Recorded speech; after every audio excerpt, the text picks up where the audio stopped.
Les autorités belges vont désigner un juge d'instruction pour se saisir du mandat d'arrêt européen visant Carles Puigdemont d'ici lundi. Des mandats émis par la justice espagnole destinés au parquet fédéral. L'ancien président catalan et les 4 ex-ministres régionaux en exil à Bruxelles sont accusés de rébellion, sédition, détournement de fonds publics et désobéissance. Dans les jours à venir, les dirigeants destitués par Madrid doivent être présentés à un magistrat. À l'issue de l'audience, il disposera de 24 heures pour prendre une décision. Le juge pourra décider de délivrer ou non un mandat d'arrêt. Il peut laisser les intéressés libres sous caution ou les envoyer en détention provisoire. Carles Puigdemont a appelé les séparatistes à l'unité en vue des élections régionales du 21 décembre convoquées par le gouvernement espagnol. Il aura le droit de faire appel de la décision de la justice belge afin de ne pas être extradé vers l'Espagne.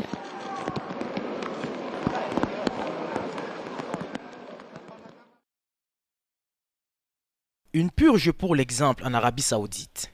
10 princes et des dizaines d'anciens ministres ont été arrêtés ce samedi sur décision d'une commission anticorruption. L'annonce émane de la chaîne Al Arabiya, financée par Riyad, mais elle n'a pas été confirmée par des sources officielles pour l'instant. L'instance, créée récemment, est dirigée par Mohamed Ben Salman. Le prince héritier, qui a la main sur les fonctions stratégiques du royaume sunnite, attend la passation du pouvoir qui doit être effectuée par son père, le roi Salman, âgé de 81 ans. S'il a mis en chantier une série de réformes, il a aussi ordonné une vague d'arrestations de dissidents pour affirmer son emprise politique. Gérald Campanella vient de passer sa première nuit dans les locaux de la police judiciaire. Depuis hier, il est entendu par les enquêteurs pour association de malfaiteurs en lien avec un assassinat. C'est son ADN retrouvé sur une cartouche qui l'aurait trahi. En cavale depuis 2013, cette figure du banditisme marseillais a été interpellée alors qu'il rentrait d'un séjour à l'étranger. D'où il revenait, je ne sais pas, puisque vous savez qu'il était en fuite dans le cadre d'une procédure sur laquelle il va faire opposition, qui va être rejugée. Donc il est arrivé dans les Alpes il y a quelques 24 heures et il a été interpellé là-haut donc, et ramené sur Marseille pour être entendu.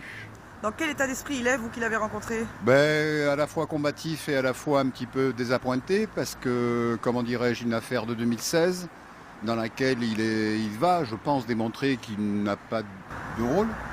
Fiché au grand banditisme, mais rarement condamné, Gérald Campanella et son frère Michel, homme de la nuit, sont soupçonnés d'être à la tête d'un vaste réseau de machines à sous dans toute la région PACA. En 2013, une cache d'armes est découverte dans le quartier de la Caplette. L'ADN de Gérald Campanella est retrouvé, là encore, sur un pistolet automatique, des munitions et un chargeur. Absent lors du procès, il avait été condamné à 10 ans de prison ferme l'année dernière. Il a d'ores et déjà décidé de faire opposition à ce jugement. Considéré comme l'un des parrains marseillais, ce père de famille de 49 ans est actuellement entendu aux côtés de 5 autres personnes. En matière de grand banditisme, la garde à vue peut durer 4 jours. Mardi, il devrait être écroué dans l'attente de son procès.